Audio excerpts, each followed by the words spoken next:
Okay, in part one we eliminated vacuum as a problem, source of the problem for the four-wheel drive not working, and unfortunately the problem came back. Fairly quickly too. So now we have to look further. Okay, let's look at the components we're going to be looking at. There's the four-wheel drive and two-wheel drive solenoids on the passenger firewall. Underneath the truck near the front is the actuator, and finally the light switch, the four-wheel drive light switch, which is on the transfer case. Hi. First we're going to look at the system, what it looks like when it's working in terms of vacuum and electrical. Then we're going to get it to fail and show those same signals and features when it's not working. And it won't be that hard to do, trust me. And then we're going to fix it. Thanks for watching. Okay, we're going to fire this up and check for supply vacuum. We're going to disconnect both of these. And the supply is this lower one. Let's fire it up and have a look. Check supply vacuum. There it is.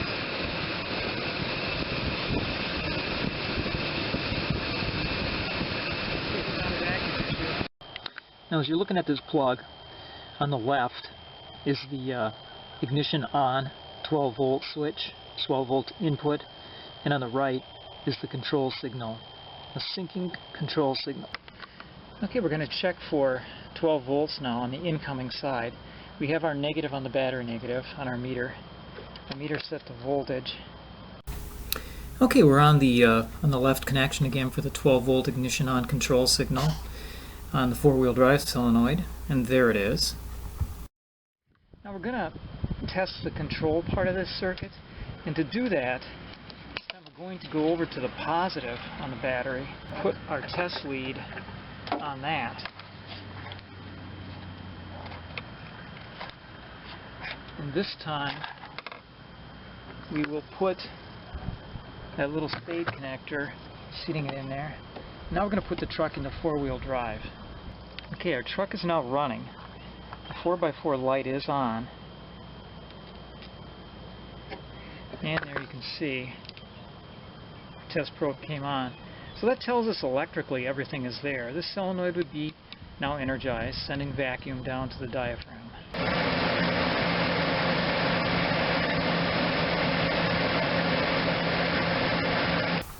Okay, it's acting up again. Just shifted it into four-wheel drive, and the light is out. So let's go back and have a look at that solenoid signal. Okay, we're on the control plug connection on the four-wheel drive solenoid electrical plug, and we have no signal. So we've lost it, and now it's time to take a look at the light switch. So we're going to get underneath there and pull it out and examine it. Here's why we're going to be taking a hard look at the light switch. When you flip this into four-wheel high, this switch is made right underneath here in the transfer case. Something rolls over the bearing, turns it on, sends a signal. We're in four-wheel drive, get that actuator into position, and also turns on the light switch.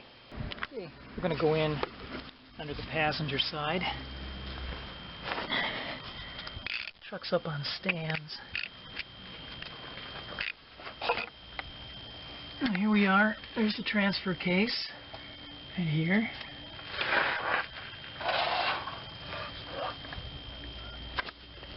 And here we see the switch. Four-wheel drive switch right there. Okay, so here we are now. I'm going to disconnect the switch. Just lift it with a screwdriver on one side. Pull it back. There. I got a 22 millimeter in there. Open end wrench. Not too bad at all. Broke loose right away.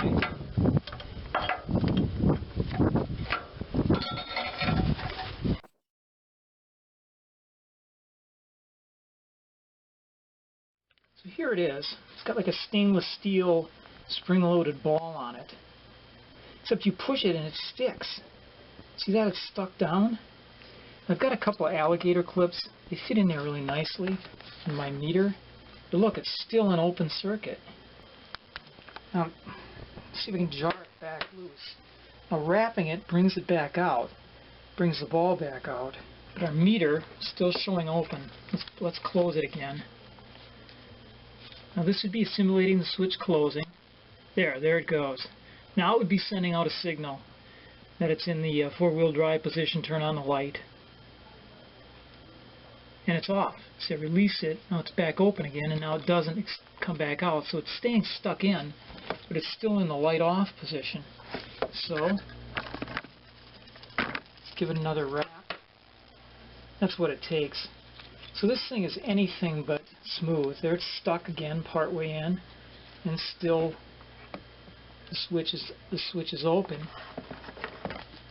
Put it in the rest of the way by now. See, now I'm putting it in all the way, forcing it in all the way, and it still isn't making contact in there.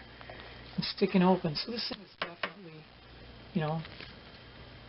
the problem. Okay, there's the part. There's the Motorcraft part number.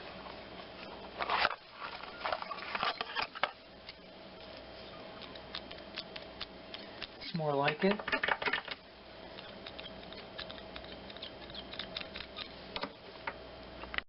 If you can, why not check out a new part? Sure, it's up to snuff. 0.6. 0.7.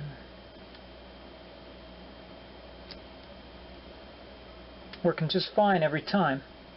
Let's go put it in. Okay, let's bring it in.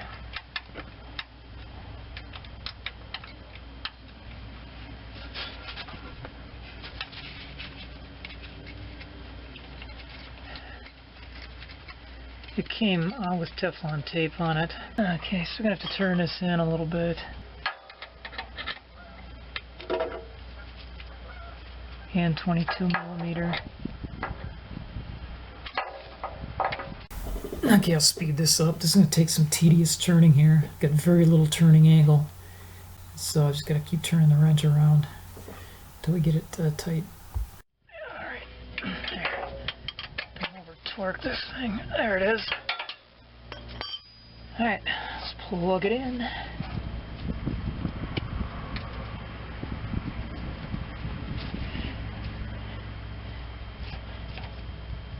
Okay, we're going to shift it into four-wheel drive.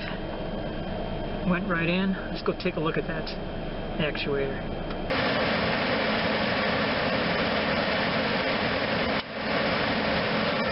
Okay, with the wheels off the ground in park in two-wheel drive, we're turning the wheel. Turn the right wheel, you can see the left wheel doesn't turn, and it turns very freely as well, so they aren't linked. So that's how you can tell it's two-wheel. Now I put it in four-wheel drive, and it's a whole different story. Now we can tell the wheels are linked because it's very hard to turn. I have to get two hands on this wheel in order to turn it.